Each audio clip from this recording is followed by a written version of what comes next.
안녕하세요. 사연 읽어주는 남예입니다. 오늘도 와주셔서 감사합니다. 구독과 좋아요는 채널 운영에 큰 힘이 됩니다. 꼭 부탁드리며 오늘의 사연 시작하겠습니다. 안녕하세요. 서울 둔촌동에 거주 중이며 2년 전 결혼한 30대 남성입니다. 2년밖에?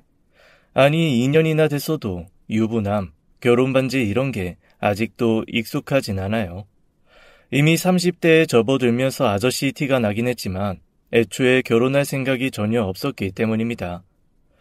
그건 저희 부모님의 역량이 좀 컸을 텐데 제가 어린 시절에 두 분이 이혼하셨거든요. 그 당시가 초등학교 4학년이었는데 정말이지 매일같이 다투셨던 것 같습니다. 어린 제가 봐도 그 싸움에는 이유가 없었어요. 말투, 눈빛, 숨소리까지도 모두 싸움의 원인이 되었죠. 그래서 저는 두 분이 이혼하셨을 때 여느 아이들처럼 충격을 받지도 않았고 울지도 않았어요. 무서운 영화를 볼 때 예고편이 가장 무서운 것처럼 부모님의 이혼도 끊임없이 예고편을 봤기 때문인 것 같습니다. 그런데 제가 직접적인 영향을 끼친 문제는 단순한 이혼이 아니라는 거였어요. 보통은 이혼하고 엄마나 아빠나 둘 중에 하나랑 같이 살고 누군가를 그리워하고 부재를 느끼고 이런 식으로 진행이 되는데 제게는 놀라운 반전이 숨어 있었습니다. 두 분 다 초고속으로 재혼을 하신 거였어요. 저는 그야말로 계륵과 같은 존재였습니다. 아니 그들의 새 출발에 방해가 되는 걸림돌 아니면 뛰어넘어야 하는 허들 같은 존재였어요. 새 출발을 하면서 빠르게 달리되 저를 쓰러뜨리거나 건드리지 않고 지나가야 우승하는 그런 경기 같았죠.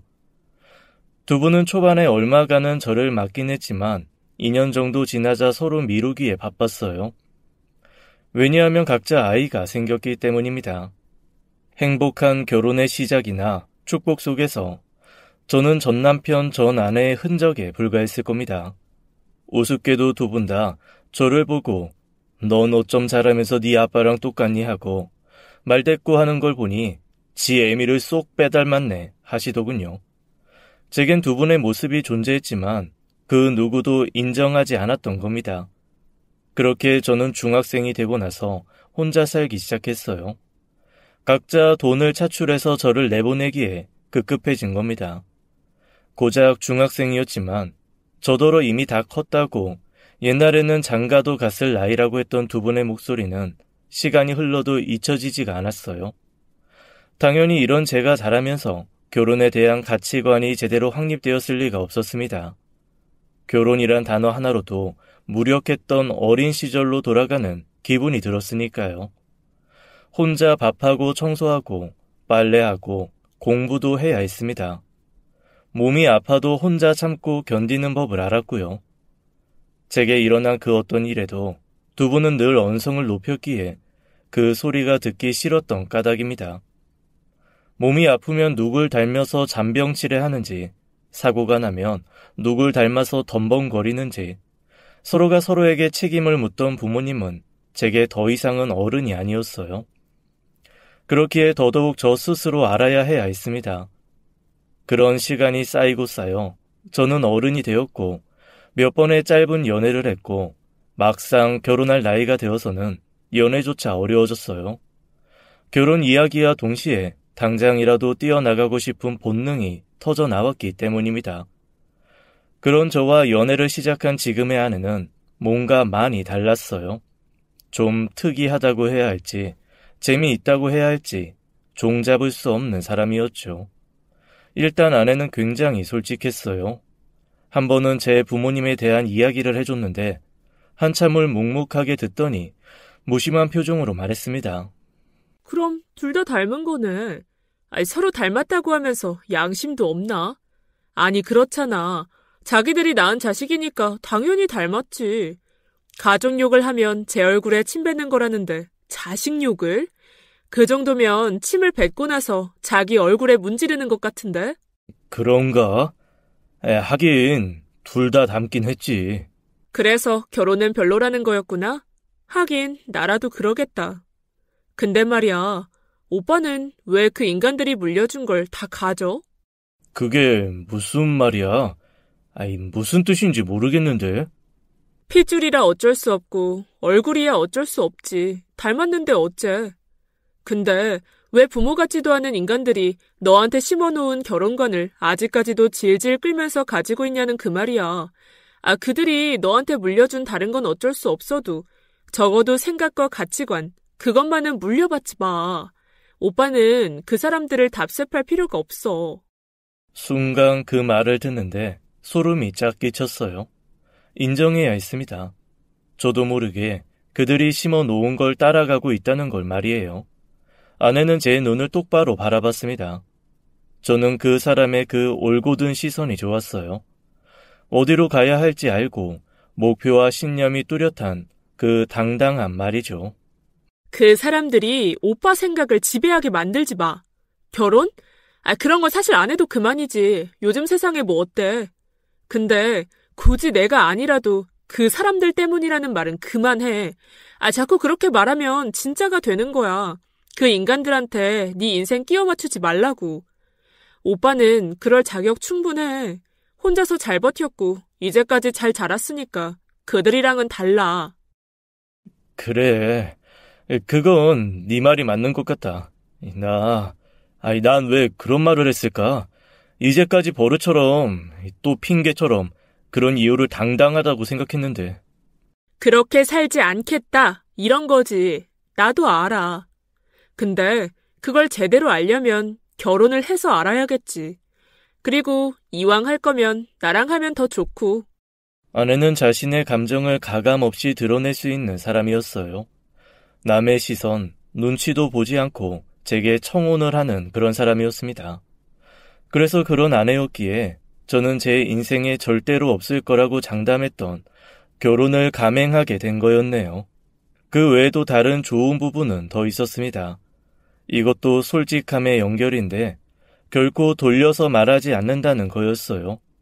앞선 연애에서 제가 어려움을 느꼈던 것 중에 하나가 바로 뜻을 파악할 수 없는 여자의 언어였는데 그것 때문에 매번 싸움으로 번졌고 저는 그 싸움 자체를 싫어했기에 금방 헤어지고 말았던 거였죠. 그런데 아내와는 그 흔한 말다툼도 없었어요. 설령 제가 실수를 했다고 해도 마찬가지였습니다. 내가 약속에 늦지 말아달라고 분명 부탁했는데 늦었네. 뮤지컬 이미 시작했잖아. 이제 중간에 들어가지도 못해. 정말 미안해. 갑자기 처리해야 할 업무가 생겼어. 그럼 전화로 이야기를 정확히 했으면 됐잖아. 그게 네가 보고 싶다고 했던 거니까 어떻게든 맞춰보려고. 설령 내가 못 보면 미칠 것 같다고 해도 이런 식은 싫어. 오빠도 나도 일이 우선이 되어야지. 물론 뮤지컬 좋지. 근데 이렇게 급하게 오다가 업무도 잘 될 리가 없고 혹시나 뛰다가 다치기라도 했으면 앞으로는 이런저런 일이 있어서 늦을 것 같다고 솔직하게 말했으면 좋겠어. 그럴게. 정말 미안해. 그래, 사과는 받았어. 앞으로는 그러는 거다. 미안한 일이 생기고 아내는 저의 잘못된 부분을 바로 말하고 자신이 왜 그렇게 지적을 했는지 설명하고 저는 사과하고 아내는 받아줘요. 그리고 그 일에 대해서 2번은 화를 내지 않았습니다. 이게 복잡해 보여도 정말 간단하게 끝난 거라고 볼 수 있어요. 보통의 다른 연애와 비교하면 아내가 얼마나 대단한지 아실 겁니다. 일반적인 경우의 연애는 이렇죠. 일단 제가 뭔가를 잘못해요. 그런데 그게 솔직히 뭔지도 모릅니다. 왜? 갑자기 화를 내니까요. 예를 들어 대학생 때 만났던 여자가 있었는데 커피를 먹다 말고 자리를 박차고 나갔습니다. 저는 당연히 놀라서 잡았고 무슨 일이냐고 물었지만 대답을 절대로 쉽게 해주진 않아요. 뭔가 제가 중대한 실수를 했다는 걸 감지할 정도로 화만 내죠. 그래서 그냥 무조건 미안하다고 해요. 그럼 여자가 말하죠. 뭐가 미안한데 하고 말입니다. 그럼 당연히 저는 모르고 뭐든 다 내가 잘못했으니까 화 풀어라고 싹싹 빌기 시작해요. 그러면 여자는 더 화를 냅니다. 뭐가 미안한지도 모르면서 억지로 사과하네 하고 말이죠. 저는 졸지에 여자친구에게 실수를 하고도 모르쇠를 시전하고 있는 나쁜 놈이 되고 마는 거예요. 하지만 알고 보면 화의 원인은 정말 어이가 없는 겁니다. 자기한테 집중을 안 했다는 이유, 그거였어요. 그게 끝이 아니었죠. 그것과 그걸 제대로 알지 못한 죄, 미안하지 않으면서 미안하다고 말한 죄까지 더해져서 제게 벌을 내리곤 했습니다. 연락을 차단당하고 문자를 씹히고 연애를 가지고 협박을 해요. 연락을 하지 말라고 하면서 연락을 하지 않으면 화를 냈고 다시 찾아오지 말라고 해서 찾아가지 않으면 화를 냈고 물론 그 반대로 해도 화를 냅니다. 찾아오지 말라는데 그렇다고 안 찾아오냐? 찾아오지 말라는데 굳이 찾아오냐? 제 행동 모든 것에 화를 내곤 했어요. 그 화를 풀기 위해서는 더 근본적인 문제를 찾아내는 게 숙제였습니다. 하지만 남자들은 알 거예요. 그건 수학 문제보다 풀기 어렵다는 걸 말이죠. 애초에 답은 있긴 한 건가요? 그래서 제 연애는 3달을 넘기진 못했던 것 같습니다. 딱 만난 지 3달이 되면 하나둘 자신만의 특별한 언어로 이야기를 하곤 했거든요. 그런데 아내는 처음부터 달랐습니다. 제게 이상한 이유를 붙여 화를 낸 적도 없었고 힘들면 힘들다, 아프면 아프다, 정확한 이유와 근거를 제시해서 자신의 행동에 정당성을 부여하는 사람이었거든요. 그런 솔직함에 끌려서 저희의 연애는 어느덧 3년이 넘어갔고 결혼할 나이가 된 거였습니다. 아내의 청혼으로 결혼을 진행하게 되긴 했지만 솔직히 겁이 나긴 했어요. 그래도 단 하나만큼은 안심이 되었습니다. 제 아내라면 절대로 싸울 일이 없다는 걸 말이에요. 가치관이야 쉽게 바뀌지도 않지만 나름 자신 있는 부분도 있었습니다. 자취 생활이 워낙 오래되었기 때문에 요리나 청소, 빨래 같은 가사 노동이 익숙하다는 거였어요. 반면 아내는 의지는 있지만 그런 단순한 노동을 잘 못하는 사람이기도 합니다. 왜 요리에는 순서가 있잖아요. 그렇게 하는 이유도 있고요. 야채를 마지막에 넣는 이유처럼 말이에요. 그런데 아내는 요리책을 가만히 보다가 일단 재료를 다 때려 넣습니다. 그것도 불 조절도 하지 않고 말이에요. 그래서 오래 끓여야 맛있는 음식을 제외하고는 조림이 되거나 불에 타거나 둘 중 하나의 결과물이 나오곤 했죠. 서로 부족한 부분을 채워줄 수 있는 결혼이 되겠구나. 그런 상상을 하며 저희의 결혼은 나쁘지 않을 거란 생각이 들었었어요. 아마도 저는 아내의 뒤를 졸졸 따라다니면서 치우고 아내는 자신이 손수하겠다는 요리를 먹고 솔직하게 평가할 겁니다. 이건 지옥에서 올라온 맛인데? 하고 말이에요. 그럼 제가 다시 하는 거죠. 저는 수긍하고 이해하고 받아들이는 사람이었고 아내는 설득하고 설명하고 솔직하게 표현하는 사람이었으니 저희의 결혼 준비는 정말 착착 진행되었어요. 마치 제가 도착했을 때 버스가 바로 오는 기분, 횡단보도의 불이 바로 바뀌는 느낌과 같았습니다. 그런 아내였는데 어쩐지 가족 속에는 계속 뒤로 미루기만 했어요. 솔직히 저는 제 부모님이 없는 거나 다름이 없으니 반대를 하시는 건 아닌지 걱정이 되었습니다. 자격지심이랄까요? 그런 게 동했던 걸지도 모르겠어요. 그런데 아내는 절대 아니라고 했죠. 이유는 생각보다 단순했어요. 설명할 방법이 없어서 그래. 나도 설명을 하고 싶은데. 너처럼 말 잘하는 사람이 설명할 방법이 없다는 건 역시 내가 별로라고 반대하시는 거지? 이해해. 나 괜찮기도 하고. 아니야. 차라리 반대하시면 좋지. 근데 우리 엄마가 좀 그래. 뭐? 어떤 부분이 그렇다는 거야? 반대하는 것도 아니고 또 아닌 것도 아닌. 이걸 설명을 뭐라고 해야. 중립이라고 해야 하면 이해할까? 날 치워버리고 싶은 건 맞는데 또 막상 시집 보내기에는 아까운 나이다 이러시더라고. 뭘 어쩌라는 건지. 감성적인 분이신가 봐. 난 자기가 어머님을 닮은 줄 알았는데. 우리 아빠를 닮았지 난. 그리고 오빠도 겪어보면 알 거야. 우리 집에서는 나처럼밖에 못 커. 아빠도 원래 내성적이셨대. 성격이 바뀐다고? 그럼 나도 그렇게 된다는 거야? 그렇게 쉬운 일은 아닐 거야. 우리 엄마 맞나 봐. 그럼 알게 될 테니까. 조금 긴장한 것도 사실입니다. 아내가 제대로 설명할 수 없는 사람이 존재한다는 것조차 놀라웠거든요. 아내는 특징을 잡아내서 정말 표현을 잘해줬습니다. 마치 눈앞에서 마주한 것처럼 상상할 수 있을 정도로 말이에요.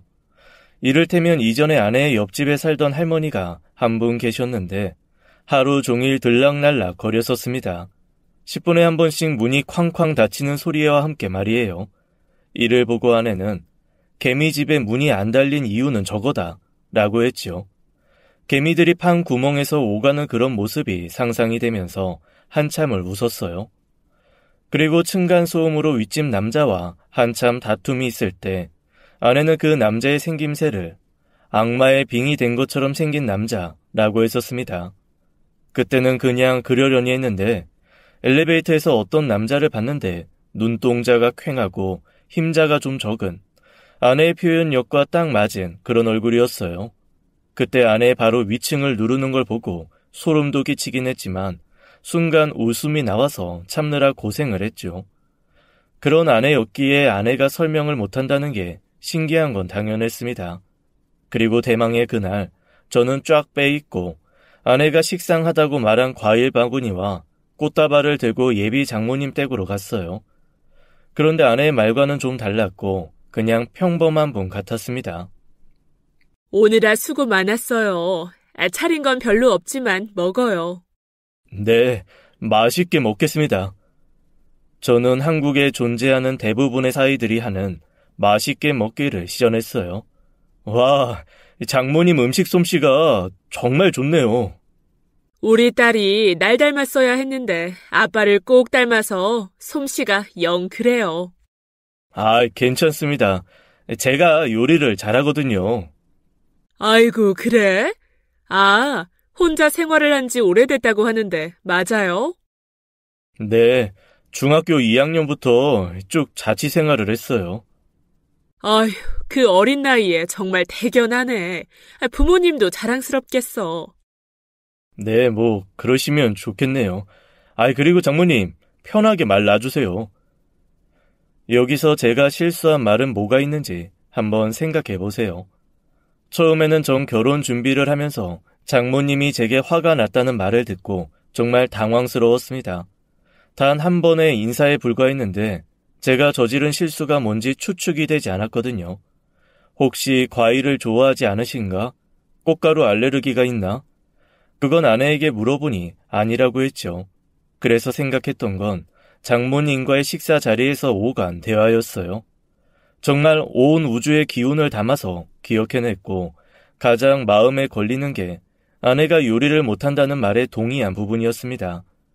아무래도 자신의 딸을 낮춰서 말을 했는데 제가 눈치 없이 그걸 덥석 받아버린 게 불쾌함으로 다가온 것 같았어요. 하지만 저를 따로 부른 장모님의 말은 제 추측과는 한참을 빗나가 있었습니다. 솔직히 난 좀 서운하네. 내가 아무리 차린 게 없다고 했지만 갈비에 장조림에 고기국까지 했는데 그걸 네 하고 대답하나? 아휴, 내가 생각할수록 괘씸하고 화가 나서 견딜 수가 없어서 찾아왔어.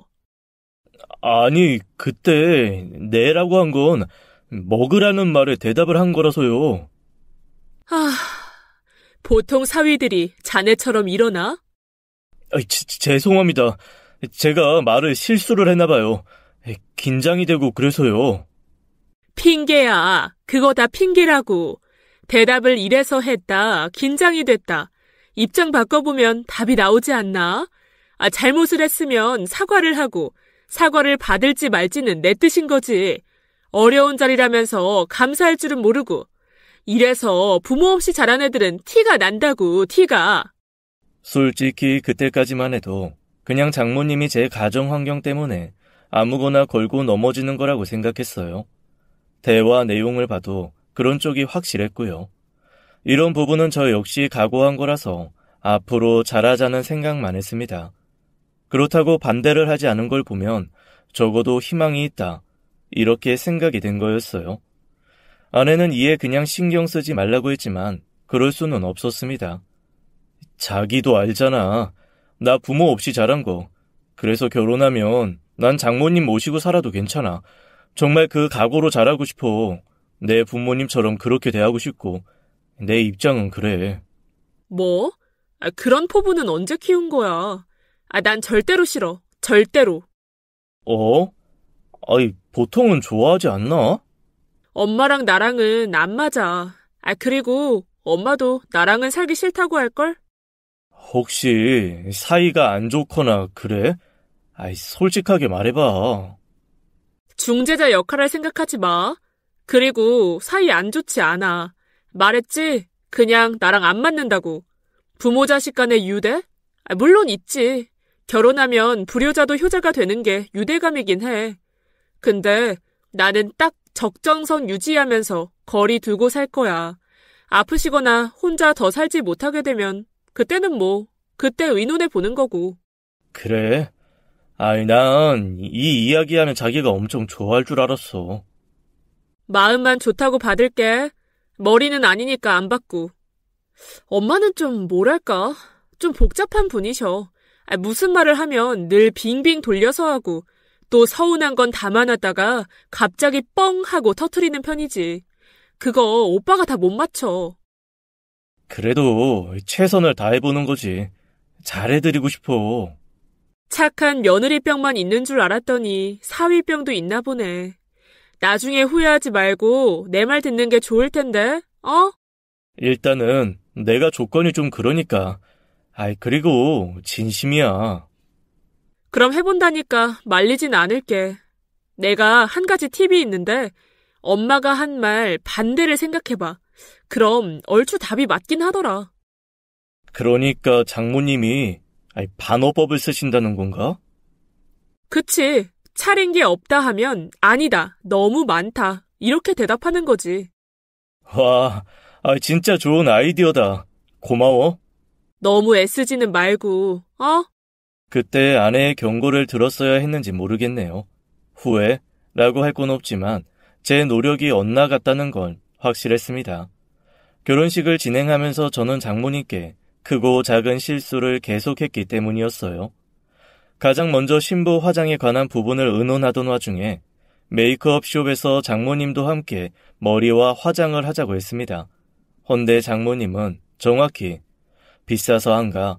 다 늙어서 피부 처졌는데 여기서 화장을 하나 저기서 하나 똑같아 라고 말씀을 하셨어요. 그래서 저는 일단 거부인가 아니면 더 비싼 곳으로 해달라는 건가 하다가 결국 안 가의 반대인 간다가 정답인 걸 알아차렸습니다. 아내가 알려준 팁은 꽤 유용했고 이제 칭찬받을 일만 남았다고 그렇게 생각했어요. 하지만 정답이 아니었습니다. 이건 뭐랄까 응용 문제였어요.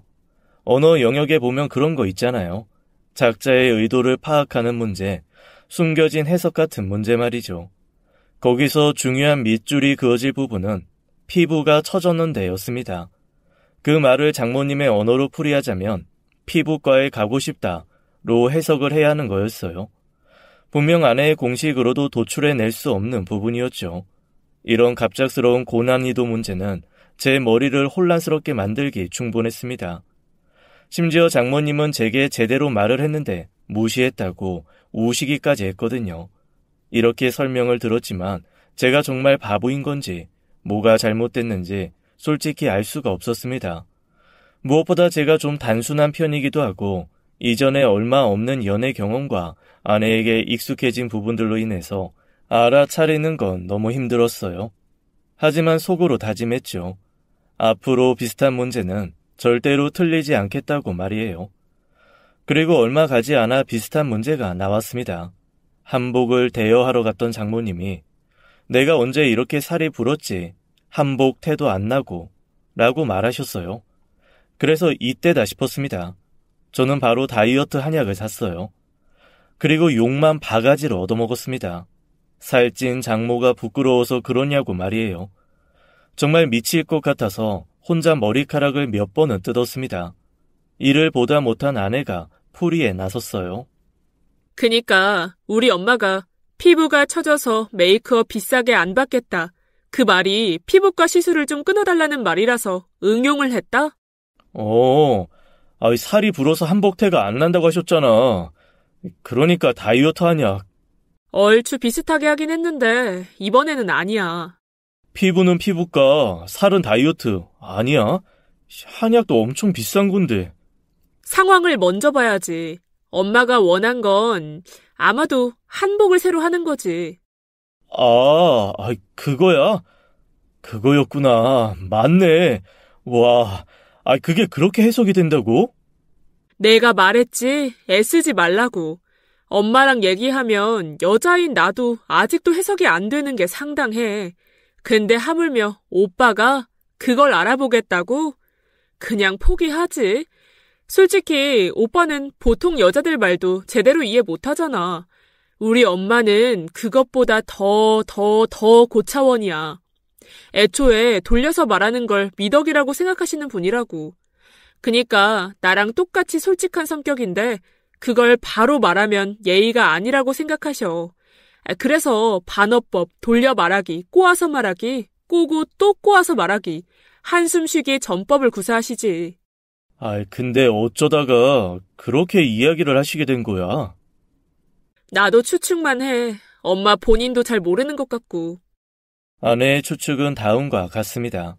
이혼 전의 아내는 아버지께 원래 어머니가 굉장히 솔직한 사람이었다 라는 충격적인 이야기를 해줬다고 하네요. 헌데 시대가 저희와는 달랐던 거죠. 오늘날의 솔직함은 너무나 분명하게 장점이지만 그때의 여성성과는 거리가 있었던 거예요. 대부분의 어른들은 솔직한 의견에도 주제 넘게 대꾸한다, 싸가지가 없다, 버르장머리가 없다, 예의가 없다, 얌전하지 못하다, 못 배워 먹었다 라는 평가를 받게 된 거였습니다. 특히나 장모님의 시어머니는 버릇을 고치겠다면서 매일처럼 말버릇을 교육을 시켰다고 해요. 여자의 말, 진실을 드러내지 않고 표현하는 방법을 강제로 가르친 거죠. 물론 그렇게 장모님은 노력했지만 아들을 낳지 못하는 이유로 결국 장인어른과 장모님을 갈아 놓으셨다고 하네요. 그걸 듣는 제 마음도 편하진 않았습니다. 그렇게밖에 할 수 없었기에 습관이 된 건 아닐까. 장모님은 이혼의 이유가 자신의 말버릇 때문이라고 생각하시는 건 아닐까 하는 생각이 들었거든요. 아마 추측이 맞을 거야. 오빠도 알잖아. 우리 엄마 빙빙 돌려서 말하다가 어느 순간 안 통하면 바로 성격 나와. 맞아. 정말 직설적으로 딱딱 잘못했지 하는 거 보면 진짜 당신이랑 닮긴 했어. 물론 당신이 좀 더 순한 맛이긴 한데. 충돌하고 있는 거야. 엄마 나름대로 누르고 있는 거고. 내가 그냥 솔직하게 말하라고 설득해도 그러질 않으셔. 내 생각엔 우리 엄마 중학교 중퇴하셨거든? 그게 원인이 아닐까 싶어. 못 배웠다는 말에 민감하시기도 하고. 예의, 교양, 이런 건가? 그치. 할머니가 얼마나 잡아댔으면 저럴까 안타깝기도 하고. 이젠 안 그래도 되는데 저러시는 게 답답하기도 하고 그래. 어쨌든 앞으로는 그만 신경 쓰고 그냥 적당하게 그렇게 잘 해드려. 그 이야기를 듣고 내가 어떻게 가만히 있어. 그건 아니지. 결혼한 지 1년이 넘었는데 아직도 포기를 못하네. 사위병에도 약이 없나 봐. 모르겠습니다. 일종의 오기였는지도. 오히려 그 이야기를 듣고 더 잘해드리고 싶다는 생각만 들었거든요. 그렇게 매번 어려운 문제를 풀어가면서 저는 어느덧 장모님의 언어, 그러니까 등급으로 치면 3등급 정도는 따낼 실력이 되었었습니다. 아내는 그런 저를 보며 배를 잡고 웃어요. 연애할 때도 안 해본 걸 결혼해서 장모님을 통해서 배운다고 말이죠. 저는 정말 턱끝을 들고 배를 내밀고 당당하게 자랑할 정도의 실력이 되긴 했어요. 장모님의 입맛이 없다는 말은 두 가지로 해석을 할 수 있는데 뭔가 먹고 싶은 게 있다, 혹은 고민이 되는 게 있다 라는 뜻이죠. 그래서 저는 이 문제를 혹시 무슨 일 있으신 건 아니시죠? 드시고 싶은 건 없어요? 하고 풀어내는 신의 경지에 들어서게 된 정도였어요. 아주 자연스럽게 정답이 뭔지 모르는 상황도 극복할 수 있는 응용을 하게 된 겁니다. 이렇게 거의 90%가 넘는 정답률을 기록하면서 종횡무진하고 있는 그때 명절이 코앞으로 다가왔어요. 제가 음식 준비를 도와드릴 생각이었기에 몇 시까지 가면 되는지 물었고 장모님은 얼마 음식하지 않을 거라고 시간 맞춰서 오라고 하셨습니다. 이런 경우 보통은 반어법이니까 빨리 가는 게 정답이었어요. 하지만 아내의 해석은 달랐습니다. 일전에 저희가 시간보다 40분 정도 빨리 간 적이 있었는데 잘못바람에 나와서 장모님이 화를 낸 적이 있었거든요. 그걸 예로 들면서 그냥 시간을 맞춰 가자고 했죠. 하지만 도착을 했을 때 장모님의 표정은 단단하게 굳어 있었어요. 참 얕다. 내가 시간 맞춰 오라고 했다고 진짜 그래? 혼자 준비하셨어요? 저랑 같이 하시지. 됐다. 할 일 없는 내가 해야지. 너희들이 뭐하러 요리를 해. 이왕 난 손 버렸으니 혼자 할 거고 너희는 가서 쉬든가 해. 저는 죄송한 마음에 소매를 얼른 걷고 들어갔습니다. 그랬더니 장모님이 정말 짜증을 섞어 저를 부엌 밖으로 미셨어요. 왜 이럴 땐 말을 안 들어? 다른 건 다 들으면서 희한하게 들어달라고 하면 이렇게 반대로. 아유, 지친다. 그때 제 아내의 표정은 장모님 못지않게 굳어 있었죠. 그래서 저는 눈짓으로 하지 말라고 부탁을 했고 고개로 얼른 들어가라고 표시를 했어요. 하지만 아내는 입술을 앙 물더니 턱에 주름을 잡았습니다. 그 특유의 표정은 아내가 폭발하기 직전이라는 걸 의미했고요. 아주 날 잡아먹겠다. 그게 엄마한테 할 표정이야. 좋은 날 와서 기분 좀 좋게. 그러면 덧나? 다 늙은 애미는 시집살이하고 쫓겨나서 너 키우고 이 나이 먹도록 매번 혼자 요리하고 빨래하고 이게 다 아들 못 가지고 못 배운 년 팔자려니 하는 거지. 엄마, 그만 좀 해. 뭘? 대체 내가 뭘 그렇게 잘못을 했니? 자기야, 장모님, 좋은 날 왜 그러세요? 그만 화 푸시고. 이 사람이 엄마 감정 쓰레기통인 줄 알아? 쓰레기통? 그래, 감정 쓰레기통. 우울하고 짜증나고 그냥 화나면 다 풀어버리는 그런 존재인 줄 아냐고. 이 사람 물론 눈치 없고 바보 같고 단순한 거 맞는데 엄마한테 누구보다 잘하려고 노력했어. 알아? 얘가 누가 보면 내가 뭐라도 한 줄 했지. 매번. 엄마 눈치 살피고 엄마 말하는 거 하나하나 신경 쓰고 소도 아니고 그걸 곱씹고 또 되새김질하고 이런 사위한테 엄마는 이랬다 저랬다. 대체 왜 그러는 건데? 뭐가 대체 불만이야? 저번에 빨리 왔다고 난리를 쳐서 내가 이 시간에 오자고 했어. 이 사람은 그래도 몇 시간이라도 빨리 가는 게 좋다고 했는데 내가 아니라고 설득했다고. 근데 엄마는 엄마가 맞아? 딸인 나도 엄마가 말하는 거 해석을 못하겠어. 왜 그날 감정, 기분에 따라서 답이 바뀌는 건데. 아이고, 내가 날 그렇게나 생각해주는 사위한테 못할 짓을 했네. 내가 말투 그렇게 꼬지 말라고 했지? 부탁했지, 엄마? 자기야, 제발 그만해, 자네, 그렇게 기분이 나빴어? 매번 내 눈치 보고 그랬어? 그럼 말을 하지 그랬어. 나만 이게 무슨 꼴이야? 참나. 죄송합니다. 그게 아니고요. 사과하지 마. 내가 말했지. 오빠는 사과할 것만 제대로 해. 이거 오빠 잘못 아니고 다 엄마 잘못이야. 엄마, 그런 식으로 말하는 거 안 고치면 주변에 남는 사람 하나도 없어. 알아? 아주 저주를 해라 그래. 나 다 필요 없어. 나가! 아내가 그렇게 화를 내는 걸 본 적이 없었습니다. 제게 아무리 화가 나도 목소리는 늘 낮았거든요. 그런데 그런 아내가 언성을 높이고 이마에 핏대가 올라올 정도로 소리를 질렀습니다. 저희 두 부부가 등을 떠밀려 현관 밖으로 나가자 문 뒤에서 장모님이 통곡하는 소리가 들렸어요. 아내는 거기에 콧방귀를 끼면서 성큼성큼 걸어나갔죠. 잘해보려고 했는데 뭔가 저 때문에 이런 일이 일어난 것 같다는 생각이 들었네요. 그렇잖아요. 아내가 만류를 했음에도 친해져 보겠다고 착한 사이가 되고 싶어서 안달한 제가 장모님 곁을 맴돌았고 아내는 눈치 보고 고민하는 저를 보면서 불만이 하나둘 쌓여갔던 겁니다. 그 원인을 제공한 건 명백히 제 잘못이었어요. 아내는 그날 이후로 연락을 아예 끊어버렸습니다. 아내의 말로는 솔직한 표현을 할 때까지 연락하지 말라고 자기가 말을 했다고 하더군요.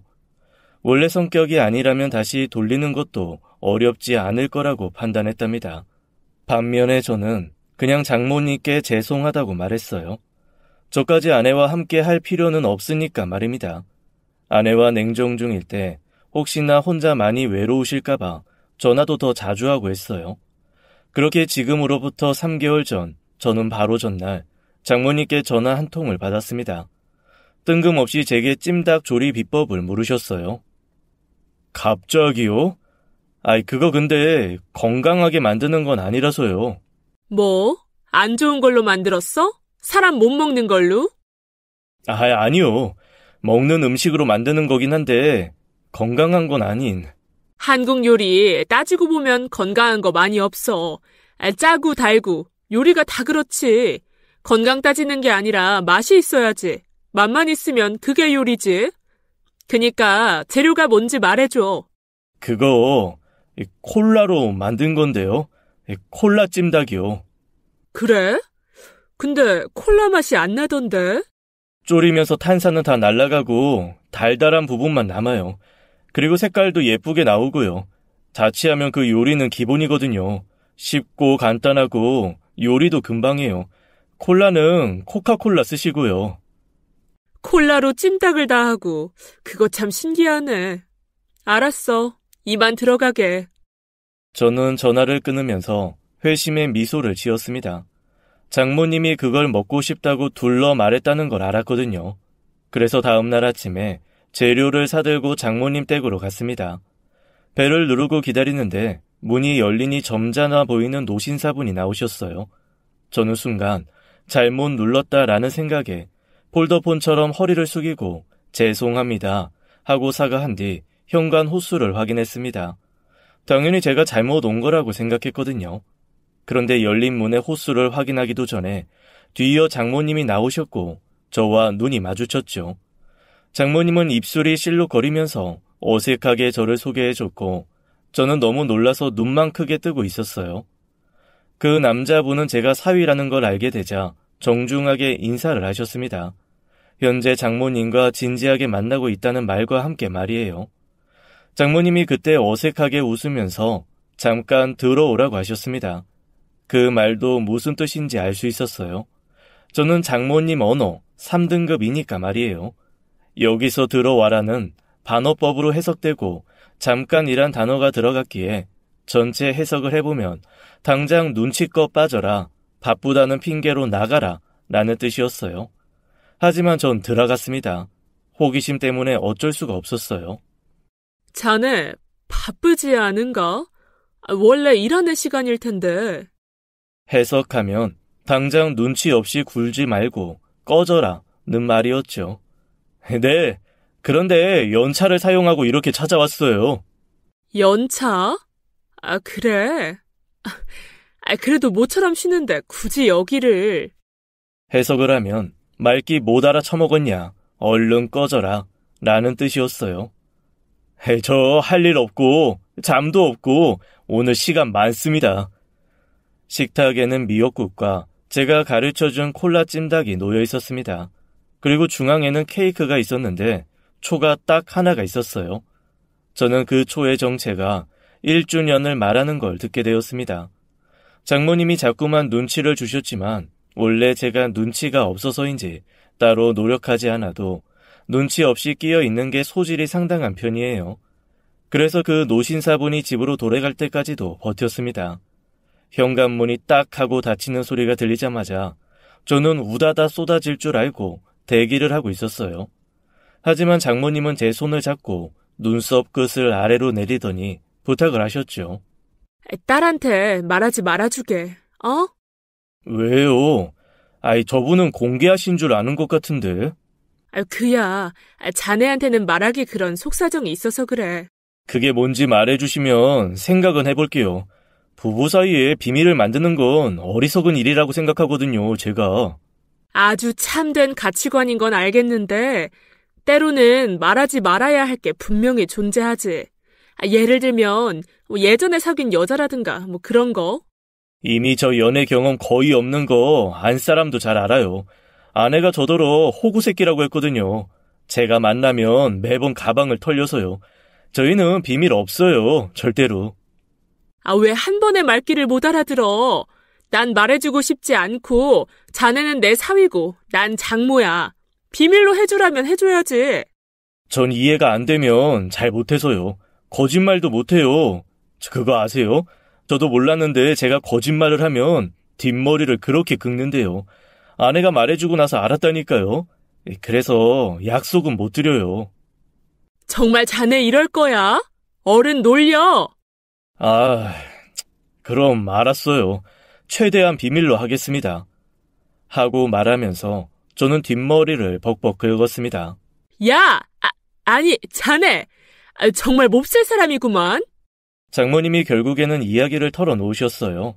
이전에 제 아내가 중학생 무렵 딱 한 번 재혼을 할 남자를 데려왔다고 하면서요.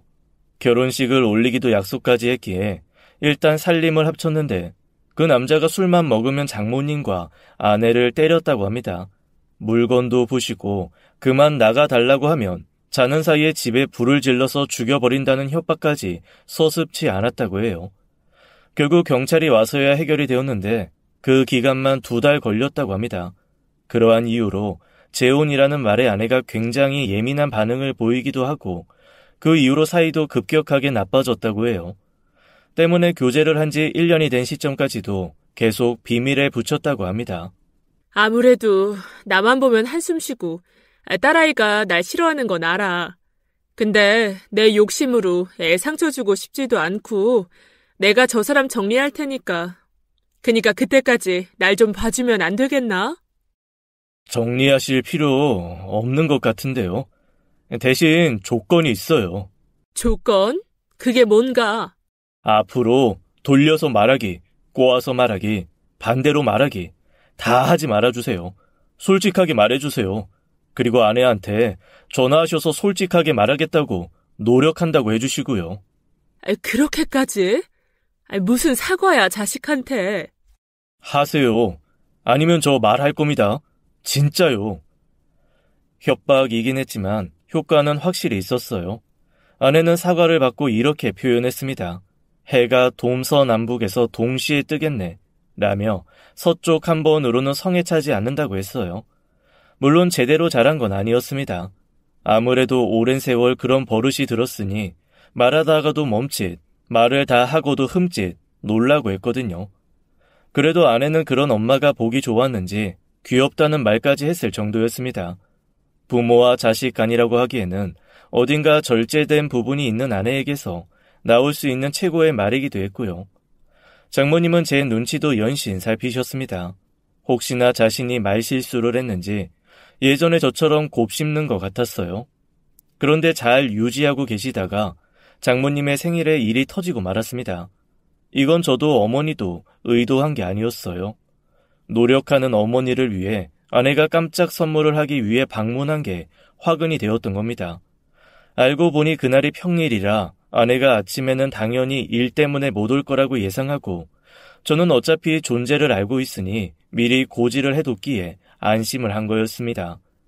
그래서 남자분을 초대했고 막 음식을 다 차리고 벨이 울려서 문을 열어줬는데 현관 앞에 아내가 짜잔하고 서 있었던 겁니다.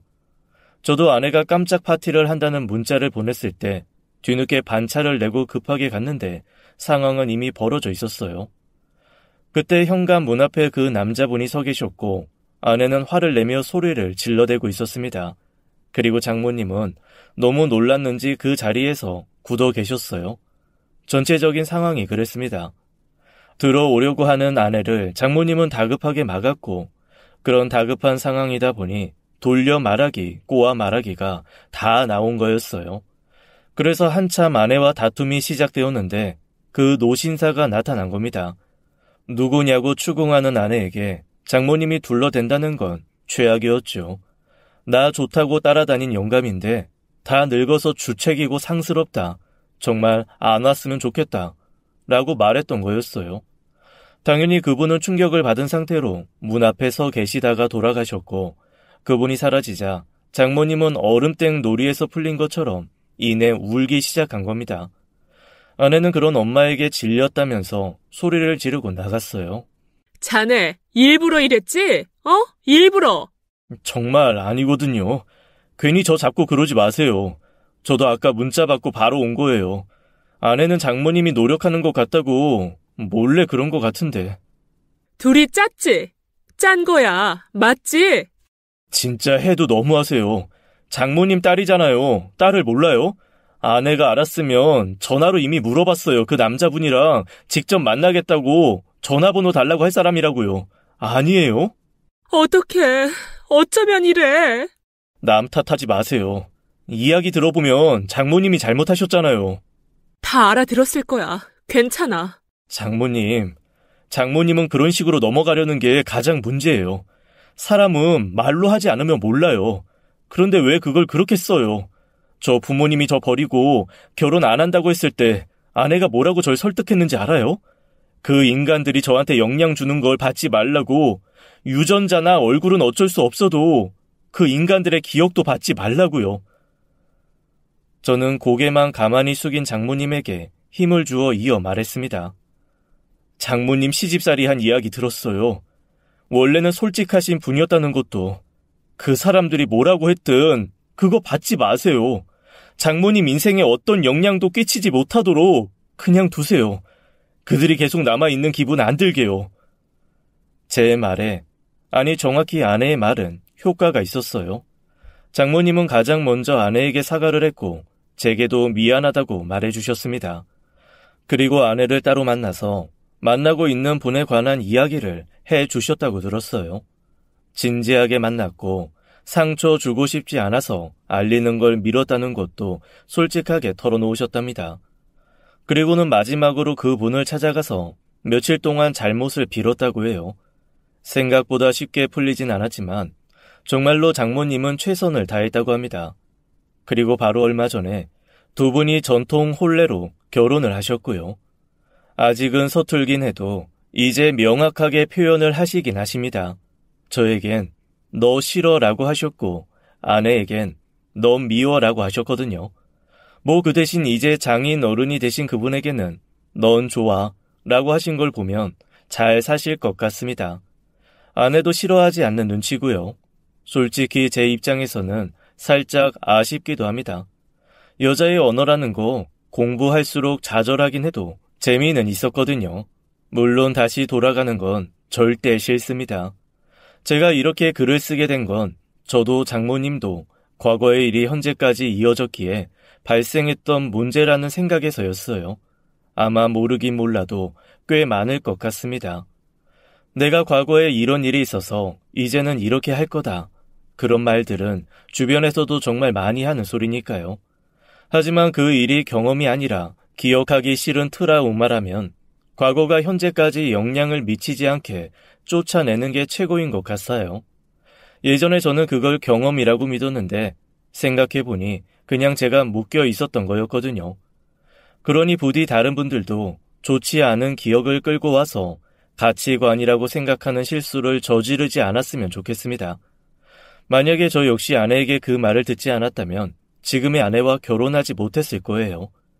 한 번쯤은 과거의 불필요한 인연으로 인해 정작 소중한 걸 놓치고 있진 않았는지 생각해보는 시간을 가져보시길 바랍니다. 저희 부부는 계속 행복하게 살 거고 장인 장모님도 행복하셨으면 좋겠네요. 감사합니다. 지금까지 사연 읽어주는 남녀였습니다. 끝까지 함께 해주신 여러분 감사드리며 저희는 다음 사연으로 돌아올게요. 감사합니다.